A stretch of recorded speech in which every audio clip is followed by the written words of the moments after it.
Assalamu alaikum, урматтуу менин каналымдын көрүүчүлөрүм, сиздерди каналдан көргөнгө кубанычтамын. Азыр дүйнө жүзүн ушу Эпштейн маселеси титиретип жатат. Баардыгын аябай көп файлдар чыгып атат. 3 миллиондон ашык, 3,5 миллиондон ашык ушундай саптар чыкты дейт, сөздөр чыкты дейт. Миңдеген миллиондогон файлдар дейт. Жана ошо бүт бара юстиция министрлигинин АКШнын сайтында чыгып атат. Атайын жасаган ошо сайтты блоктогула деп атат. Трамп ошо өкмөткө сотко берип атат, президент өзүнүн өкмөтүнө сотко берип атат да. Анан албетте бир четтен дагы Трамп расмий түрдө бул деген албетте менин репутациямды актаганга арналган ошо иш аракеттер деп айтып атат. Тескерисинче ушуну актап атат дейт, менин репутациям деп айтып атат. Албетте эмнеси билинди бүгүнкү күнү ушул көп аябай адамдар муну анализ кылды.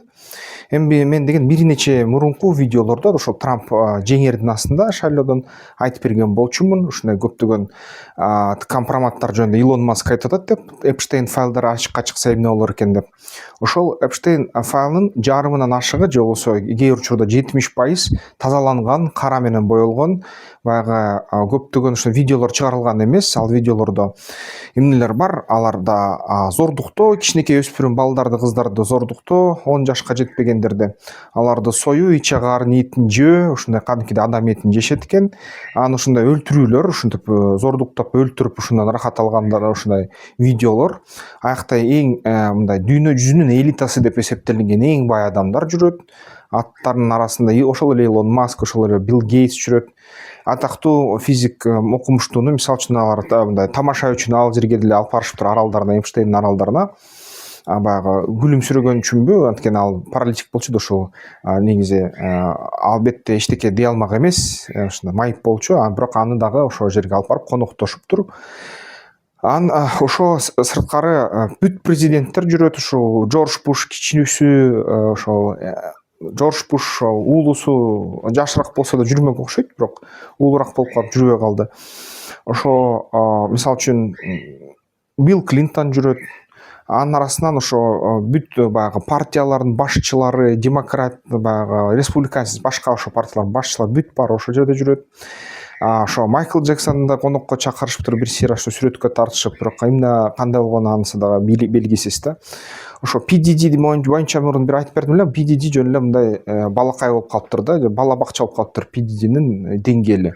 Анын сырткары ошо Pizzagate деген да сөз болчу, мисалы үчүн алардын өзүнүн ушундай жашыруун тили бар болчу, ушул элитанын. Мисалы үчүн ошо пицца деп жаш баланы айтат, кайсы бир сөздү тандап, мисалы үчүн ошо ананас деп же банан деп же башка ошо сөздөр менен айтып, мен мисалы үчүн пицца жегим келип атат деген сөзү, бул деген мага тигиндей кичинекей баланы алып бергиле деген сөздү, ошо алып келгиле номериме деген ушундай сөз экен да. Анан ошо негизи ал жөнүндө аналитиканы катуу жүргүзүштү. Анан кандай пикирлерге келишип атат? Биринчиден бул жерден дисклеймер айтып коеюн. Ушул бүт материалдар баягы маалымат чыгарылды, бирок сот чечимдери бул боюнча жок. Эпштейн үстүндө эле бар. Адам саткан деп, жаш кыздарды товар кылып саткан деп, башка мындай файлдар жок. Аны баягы толугу менен мындай ачыкка чыкты жана далилденди, тастыкталды деген сөздөр жетишпей жатат. Эгерде ал нерселер болсо, анда тез эле арада ошо импичмент болуп кетиши ыктымал. Трамптыга импичмент калганы 5 күндөй калды деп айтып жатышат, ошо парламент, сенатта, конгрессте. Анан албетте мындай импичментке бир гана ал кетпей, бир нерсеси чын экенин далилдеп жатат. Бул деген Улуу Британияда ошо принцнин кылмыштарын ошо киши жеп өлтүрүп, кичинекей балдарды зордуктап, ушул нерселерин ал ачыкка чыккандан кийин ошо Улуу Британиянын үй бүлөсү, мисалы үчүн королеванын үй бүлөсү, королева деп коебу, падыша айым үй бүлөсү, аны бүт баягы падышачылыктын артыкчылыктарынан ажыратып, ошо байлыгынан ажыратып, колдоосунан ажыратып, ушул падыша үй бүлөсүн анан өз үй бүлөсүнөн чыгарып салышты да. Ошондой нерсе болду. Бир гана ошол кылды. Анын ичинде Швециянын үй бүлөсү жүрөт, Голландиянын үй бүлөсү жүрөт, ошо баягы Даниянын, ошо баягы үй бүлө хан аякта да хандык да ошол хандын үй бүлөлөр мүчөлөрү да аралашып жүрөт арасында. Майар Ротшильд да жүрөт, ошо Казакстан премьер-министрлери жүрөт, Кыргызстандын элчилери жүрөт, Кыргыз мамлекетинин элчилери. Ошол жерде бүт ФСБнын мисалы үчүн азыркы мурунку иштеп жаткан жаш балдар, жаш канаттарынын көптөрү жүрөт ошол жерде. Кыргызстандын жарандыгын алышыптыр аларга ошол кашып. Мисалы үчүн ошол Дрокова деген фамилия чыгып жатат ал жерден. Ал деген ошо Дрокова наши деген Путиндин баягы колдоочусу, Путиндин жаш канаты деп эсептелген ушундай Россияда чоң кыймылдын өкүлү болот. Ал деген ошол өкүлчүлүктөн албетте Путинди өпкөн жаш кыз деп белгилүү Россияда, Орусияда. Ал деген ошондон кийин, Селигерден кийин, Путинден жолуккандан кийин, ошол Эйнштейн менен кандайдыр бир байланышка түшүптүр. Түшкөндөн кийин АКШга көчүптүр баяктан. Чоң ушундай компания, корпорацияларды ачыптыр, баягы стартаптарды мен венчурный инвестормун деп, анан инвесторлор тартып атып, акырында ошо аны бир кездерде Америка Коңшу Штаттары ушундай жашыруун технологияларын угдап атасың деп айыптап АКШдан, анан ошондон качып, ошо бир айланып тегеренип атып, Кыргыз мамлекетибиздин паспортун алып, жарандыгын алып, Кыргызстанда жүргөн экен бир кездерде, кайра ошол Европа бир жерлерде жүрөт, же кайра эле Кыргызстанда жүрүшү мүмкүн да. Дал ошондой кишилер дагы бир катар болуптур, мисалы үчүн. Ошондой нерсе болуптур. Анан кыскасы маңызы эмнеде элестеткиле, ошо булардын баягы курмандыктардын саны миңдерден ашып кетет да, миңдерден ашып кетет. Кеминде дегенде Түркияга атайын ошо Риксос отелдин баягы кожоюнуна анын астына жиберип, аяктан бир 228 кызды жибергенде жоголуп кетти дейт ал кыз. Ошо массаж жасаган үйрөнгөн жиберилип. Ушундай көп кыздар баягы мындай кылат да, жаш балдар кыздарды издешет. Булар модельдик агенттиктер болот, атайын скаут деп коет да, ошо чалгынчы деп коет. Модельдик чалгынчы дүйнө жүзү боюнча кезет, карайт кыздарды, балдарды карап туруп, анан ошол сулуу мындай кызык кичине мындай үй бүлөсү артынан кубаган адамдарды таап туруп, ошолордо жаш балдар кыздарды таптырып 10 жаштан ашыкпы, 10 жаштан кичүү, анан ушуларды баягы биз силерге чоң карьера кылабыз, тигин булабыз, мына кылабыз деп туруп алып кетишет экен. АКШга же башка өлкөлөргө, Дубай, баягы Бириккен Араб Эмираттар аркылуу, Эр-Рияд аркылуу, башка өлкөлөр аркылуу алып кетип туруп, анан ошо Эпштейндин аралы бар экен, ушундай 2-3 аралы бар. Бирөөсү мисалы үчүн бир аралын педофил арал деп аталган, кичинекей балдарды зорлуктоого. Экинчи арал ушундай улугайган, улуураак кичине кыздарга, 10 жаштан ашып калган кыздарды ушундай эл аралык элита менен жолуктурчу арал экен да. Ушул жерден анан алып келчикен, анан алардын сүрөттөрүн көрсөтүп, аларды биринчи анан паспорттарын алыппы же кантыппы, же акча сунуш кылыппы, кандайдыр бир жол менен ынандырчу экен ошол жумушка, ишке. Алар ынанчу экен, анан күчкө салыппы же кандайбы, анан аларды сүрөттөрүн сатчу экен, ушу байларга көрсөтчү экен. Ушул кыз силерге жагабы, бала жагабы, кандай эмне кыласыңар, бирдемке кыласыңар деп, анан акчасын төлөшчү экен тигилер. Төлөшүп туруп, анан ошондой жабык бир аралдарга барып алып, каалаганын кылчу экен да, аяктан зордуктайбы, өлтүрөбү, кыйнайбы, ушинтип кыйнап туруп рахат алчу экен байлар, баарына тоюп кеткен байлар. Анан ошону видеого тартып, Эпштейн болсо аял бүт жерлерине камераларды орнотуп, диктофон баарын орноттуруп, сүрөттөрүн тартып, видеосун тартып, анан компромат кылып топтоп койчу экен. Ушинтип анан эң көп дейт ошо, мисалы үчүн ошол эле Дрокованын атын айтсак, Storm деген агенттикти жасаптыр. Ал агенттик ошо пиар агент катары иштептир, Сочи олимпиадасындай раскрутка кылып, пиар кылып. Ал ошол эле мисалы үчүн агенттик аркылуу ошо Америка Коңшу Штаттарда Эпштейнге ошо Орусиядан абдан көп кыздар жиберилиптир да. Анын арасынан дагы эң кызыктуусу ошо маалымат боюнча ушунун баары баягы Орусиянын разведкасы аралашып барышыптыр. Ошон үчүн кыздарда кээ бир учурларда агент болгон окшойт, ошол ФСБники. Булар деген мисалы үчүн ошо Эпштейндин оң колу бул Максвелл Гислейн Максвелл болгон, Роберт Максвеллдин кызы экен. Роберт Максвелл бир кездерде КГБнын агенти болчу экен.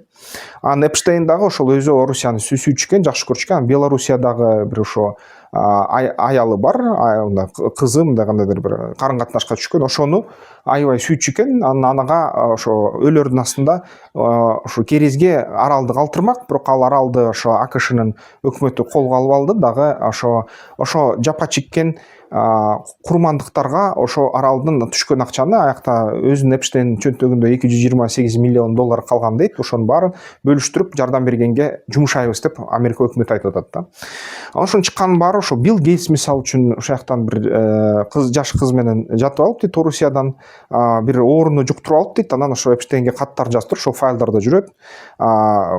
Бизге антибиотик бергиле деп туруп антибиотик алып, анан жашыруун түрдө ошо Мелинда аялым билбей калсын деп аялына ушу тамагына кошчу экен да антибиотиктерди кичине эметен. Аны дагы ушинтип оорудан арылтайын деп. Бул жашырайын деп да баарын. Анан албетте аялы билип калса керек, билип калып анан ушундай ажырашып кетсе керек да. Ошентип Билл Гейтс азыр ажырашып жарымы байлыгын ошо аялына берип салган. Аялы эң бай аял болуп калды дүйнө жүзүндө. Ушундай нерсе болуптур. Анан дагы ошо кандайдыр бир кыздар менен мындай улуураак кыздар менен Элон Маск жүрүптүр аякта. Анын да аты кармалды да ошол жерден.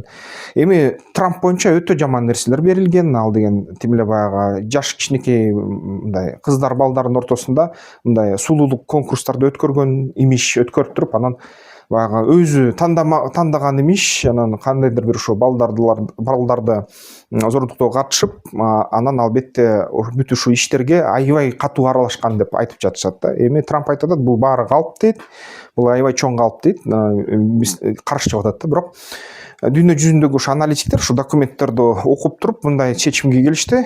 Эпштейн дейт өзү биринчи финансист болуп баштаган дейт, өмүр баянын.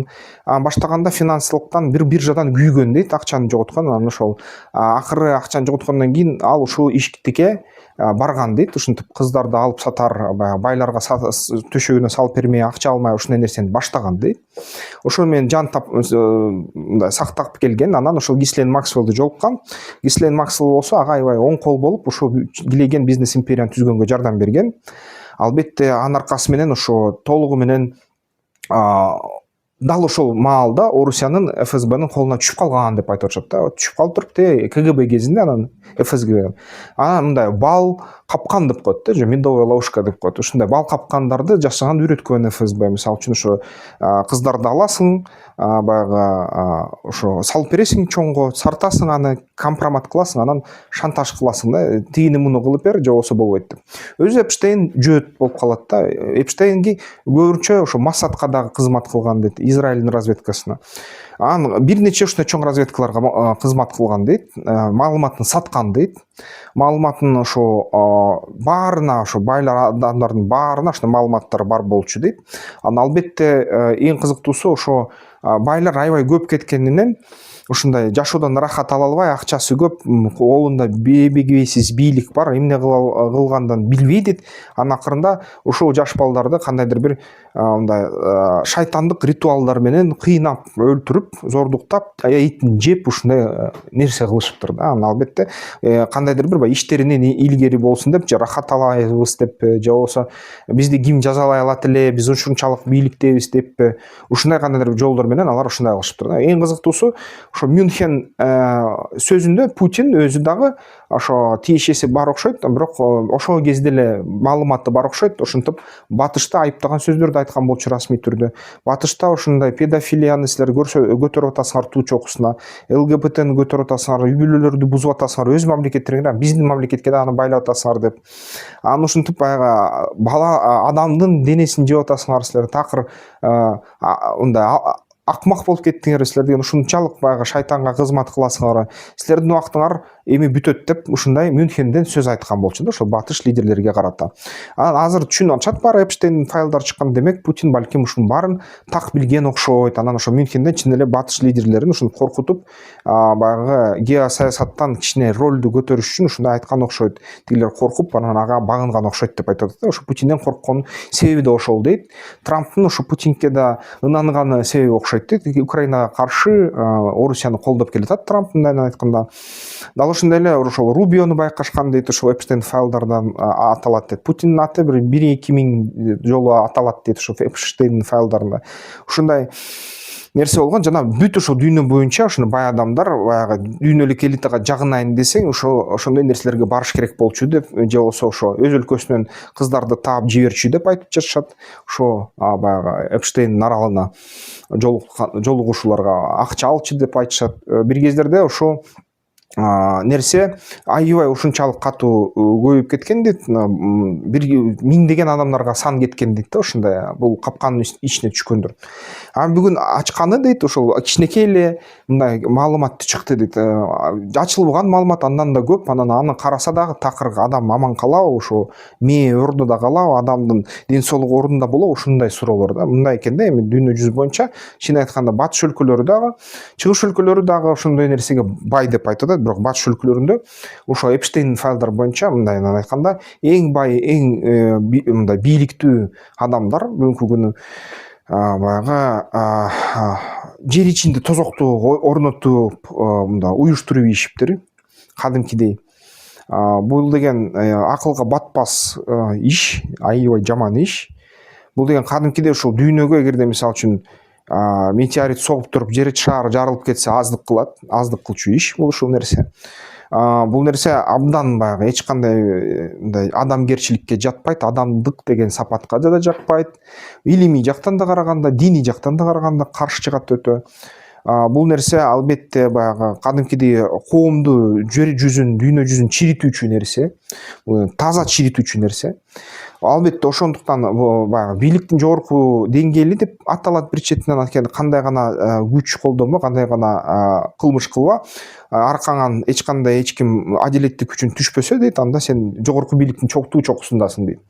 Булар деген Кудайды да унуткан окшойт, анткени жогорку өзүнөн жогору бийликти тапкан жок окшойт, же болбосо ошо шайтандын эле түзмө түз кулдары болушу ыктымал деген ой келет да.